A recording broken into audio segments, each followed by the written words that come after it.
catch me on the downslide, I'll be heading up in the wild, chilling low key.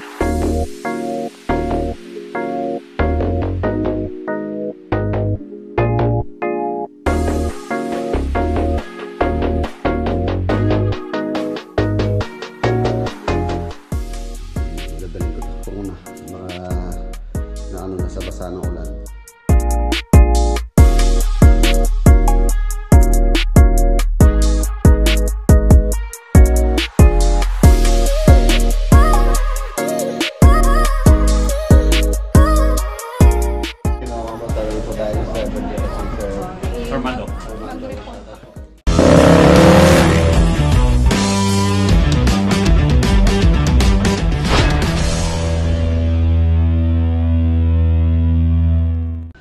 Good morning mga boss. Meron po tayo naka-schedule na meeting ngayon. Sunday po tayo ngayon.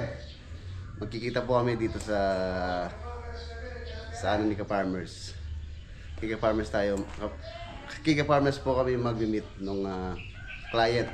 Kasama po natin si Architect Lad. So, bago yun, may pupuntahan muna po tayo dito sa Arayat. Kung natatandaan nyo po yung previous project naman dito, yung pong bahay na roof deck or yung bubong niya is slab. Yung problema niya sa leak, yung nilagyan namin ng bubong. So yung pong sahig ng kanyang second floor na napakita ko po sa video yon, yung second floor niya is na nabasa ng ulan or yung leak. Umangat yung mga, hindi ko alam kung wood planks po yung, or parang wood parquet yung nilagay sa sahig ng kanyang second floor. So yun, nasira, nagsiyangatan. So ngayon po, pinapatingin po ni ate na gusto na niyang ipa-repair. So tingnan natin ngayon kung ano yung magandang gawing paraan.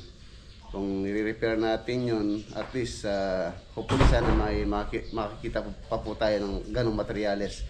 Bale yung materyales pala na yun, nabili po nila dito sa Wilcon Depot daw, sabi ni ate. So way back halos 3 years ago na. So sana meron pang ganong materyales para makompleto pa. So tara, daan muna tayo dito bago yung naman meeting namin is lunch time. So let's go. Ayan na, nandito na po tayo dito sa Gatchawin, Arayat. Lipid natin itong previous project natin dito na roofing. Ayun o.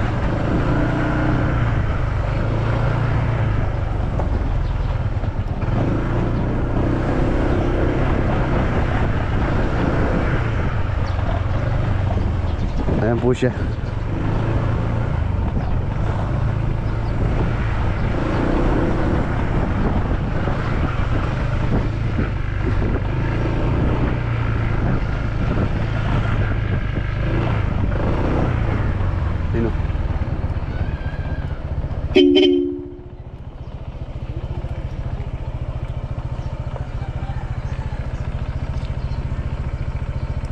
Ayan, may bahay yung mga boss.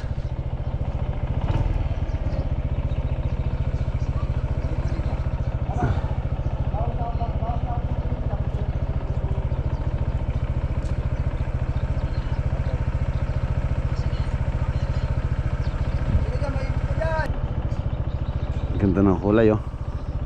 Napakalamig sa mata. Yun.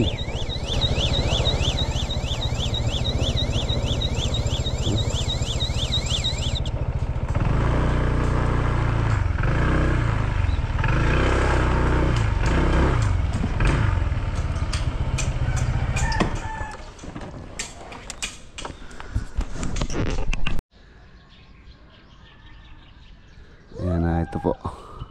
Ang naging problema po nito noon, yung pong nakapanood dito o nakasubaybay dito sa project na to, leak problem. Dati po wala pong bubong dyan yan. Ano lang siya, slab lang yung pinaka-roof niya, tapos naka-tiles siya. Pero yung problema, naka-tiles siya, nag-leak siya. Ang dami pong sasira dyan sa loob. Yung ceiling, yung flooring, yung pintura. So yun yung best option namin ni owner na ginawa namin ng paraan. Bubong po yan. Ang ganda pa ng pagka-design niya. Ang gumawa po ng design ng bubong na to, si Rain, yung aking anak na nag-aaral ng architectural. So siya yung nag-design sa pinaka bubong. Sinunod din namin sa bahay yung kanyang design. Yung additional na yun sa taas na yun. Saka yung pintana natin kung saan parehas lang dito. Ayan si Kevin, shoutout kay Kevin. So, tingnan natin. Ben, tara laon tala.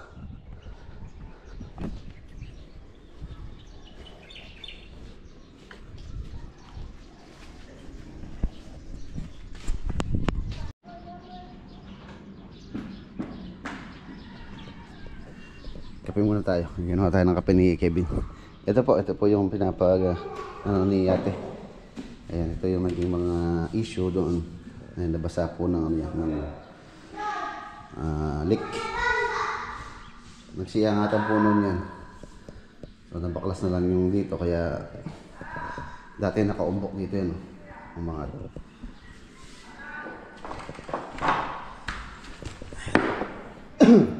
matte wood treated floors. Ayan mga boss, hindi ko alam may makikita pa tayo ganito, pero sa tingin ko naman okay pa to. May yung mga party pa may nandito pa yan. Siguro titingnan namin, babaklasin po kasi ito. Babaklasin niya. Example yan. Halos umano na yung ano niya. Wala na sa alignment. Tapos yung baseboard kailangan ding baklasin. Yan po yung pinakalock niya.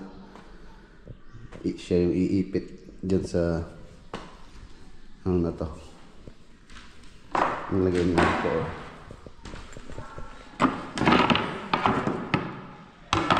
Kukuha ako ng sample. Titingin ako sa kung saan nila binili ito. Magtatanong ako. Para kung sakali man na mayroong mga damage na kailangan palitan. So, meron na tayong makukuha na. Magtatanong muna ako bago namin babaklasin to. Tapos yung baseboard. Tingnan natin makukuha pang buo. Kung nakuha ang buo to, pwede pang install ulit. Reinstall na lang. Kung hindi naman, papalitan na siguro to. Yan, ganito na naman po yan. Yan, sa area na to.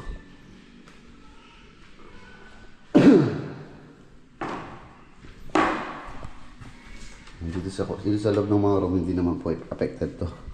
Halos dito lang. Tapos yung sinira ng ceiling. Buti na lang yung ginamit nila dito mga boss, PySem board. Yan ang kagandahan po ng PySem board. Hindi tulad ng gypsum board. Kaya ako mas ina-apply ko sa mga project namin is PySem board. Kung nagka-problema man tulad niyang ganyan. So yun, pintura lang naman yung dyan, yung aayusin or repaint lang. Hindi tulad ng gypsum. Pagka yung gypsum kasi, pagka yung nabasa mga boss sa yung posing gypsum board, yung laman niya sa loob sa parang chalk gypsum. Pagka nabasa sa ulan, mamamaga, masisira na. Hindi tulad ng yan, PySem board. Pintura lang po yung masisira dyan. Kanig tayo sa taas. Silipin natin yung ginawa namin dito. Milik po dati dyan. Mahalik kayo sa pader na yun.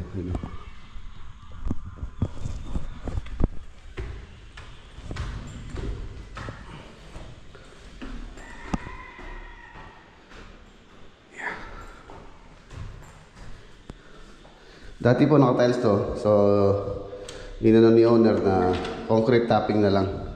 Tapos pinunturahan namin ng gray. Ayan. Ayan po siya. Ang ganda. Yun o. Napaka-presko po rito. Lalo na pagkatanghali. Ang sarap tumambay rito. Mahangin.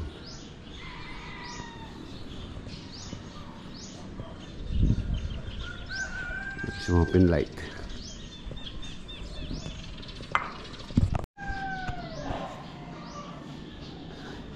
Ayan ang aming bundok ng Arayat, Mount Arayat. Ganda.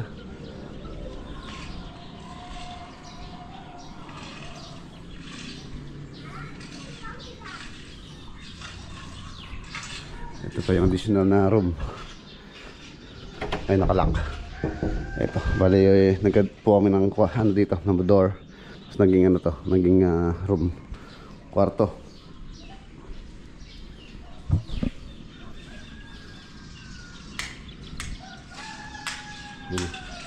Ganda ng mga ilaw, parang bituin. Napili ko pong lagyan ng ilaw na maliliit. Maliit pero marami. Para maliwanag din paggabi. Tsaka kagandahan yan, parang mga bituin. Kaya maliliit na marami. Nilagay kong ilaw. Ayun, oh, ganda. Kagabi ang ganda po dito.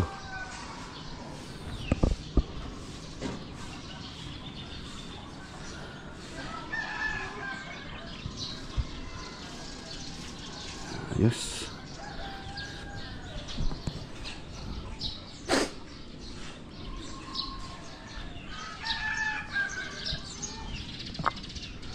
Ang ganda ng view. Mount Arayat.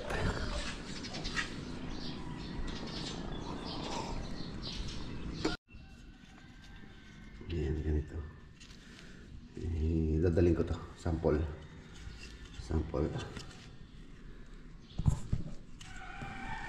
Tumingin muna ako ng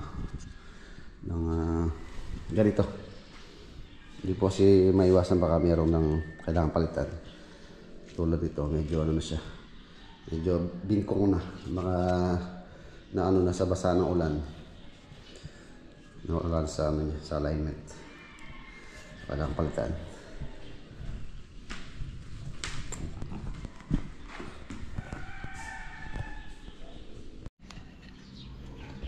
Saling ko itong kapiraso. Meron tayong sample.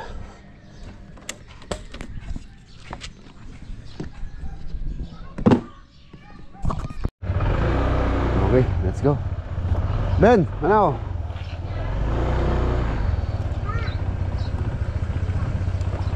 Yeah. Maya naman mga boss, yun nga, yung meeting namin ni architect. Kaya ano daw, Kika Farmers. Lunch time naman po yun.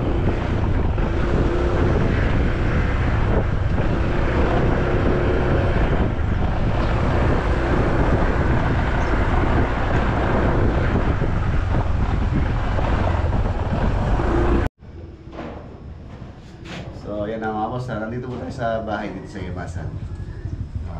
Kung natin si architect, diretso na po tayo kay Kika Farmers. Meeting. Hanggang alas 12 na rin. Let's go. Yung old house.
Andito na tayo.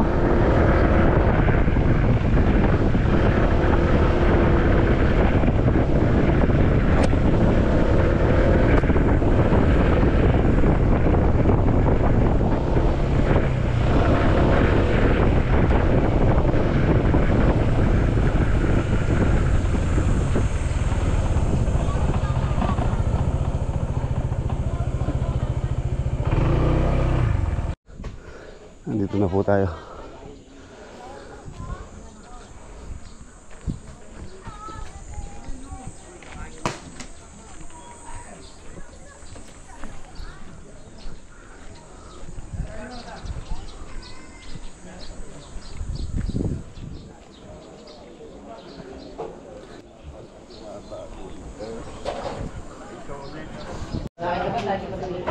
Hey, no, mamasarap po tayo sa Sir Armando. Dia Canada. Dia Canada. Ako si Flor. Si Alex. At shoutout sa mga tropa sa Calgary, sa Winnipeg. Yeah. Isa sila. Shout out. Katropa ng iba dyan. Ito, idol. Pinakamagaling na builder. Thank you. Putayin kaya mo kan. Putayin ano mo. Kami sa Cubao. Oo. Karagulan ka. Okay, meeting done. Meron pong bigay sa atin sila kuya tsaka si ate Nana. Kutsinta ng Marikina daw to. Maraming salamat po. Meeting.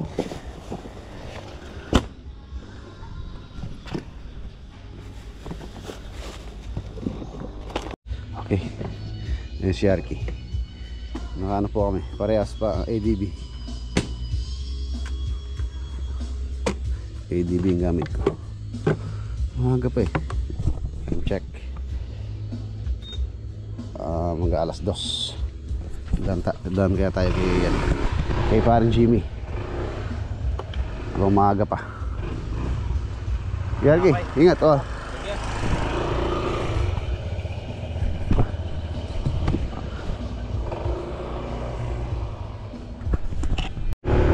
Let's go.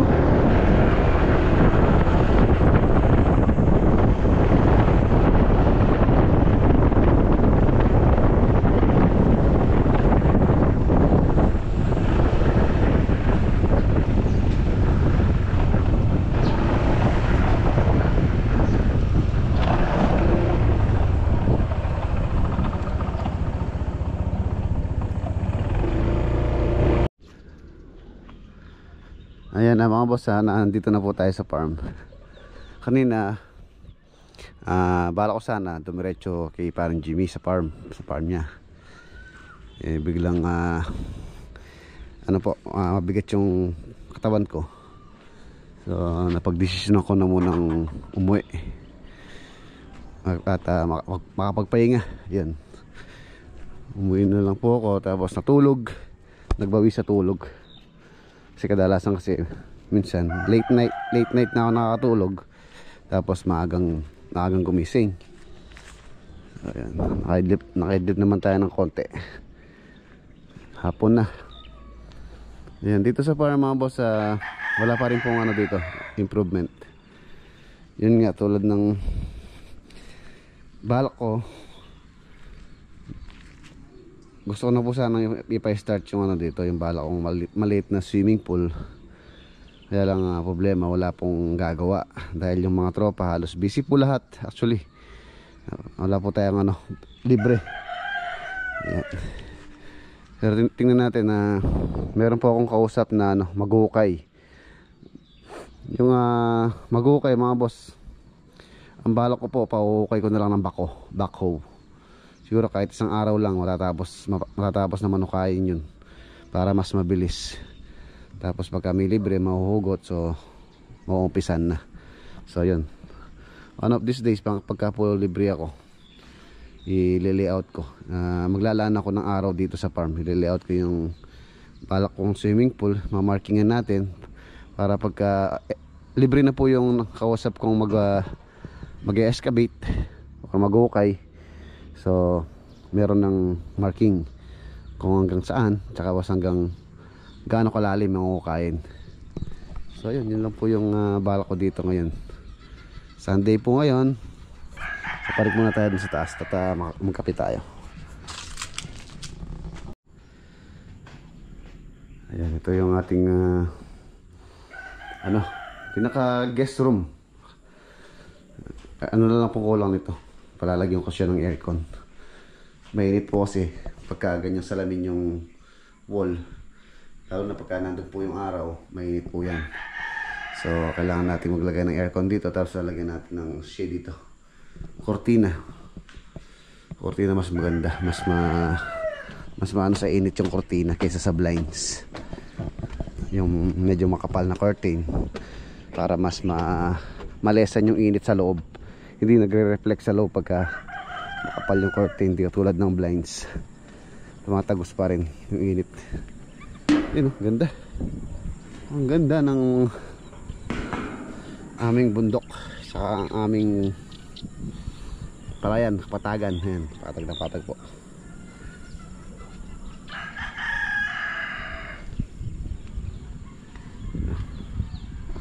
Lumalaki na rin tong tanim kong ano dito, talisay.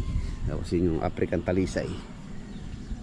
Talagang pinapataas ko po yan para mag protection din sa init itong ating guest room, or ilalim nitong elevated bahay kubo. Ang bala ko po rito soon unti-unti lang muna. Balik lang swimming pool dyan ng pamilya, pang bisita. Yan, kapag nagawa to, so pagka meron tayo bisita rito, pwede na po sila mag overnight. Gagawa rin ako ng dito, kwarto para sa mga guests.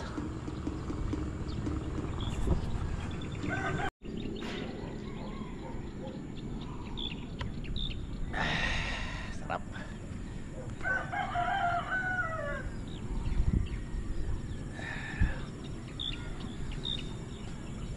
So ayan po mga boss, dito ko na po tatapusin yung ating simpleng vlog ngayong araw na linggo. Siya nga pala, bukas po pala merong panibagong project na gagawin dito sa Bulacan, around Bulacan din. So abangan nyo po bukas kung saan sa Bulacan ng panibagong gagawin namin, panibagong project. Yan, shoutout kay sa bagong gagawin namin bukas. Yan. So kita-kita po tayo bukas. Maraming salamat po muli sa inyong walang sawang suporta dito sa ating channel. Kita-kita tayo sa next upload. Talo po.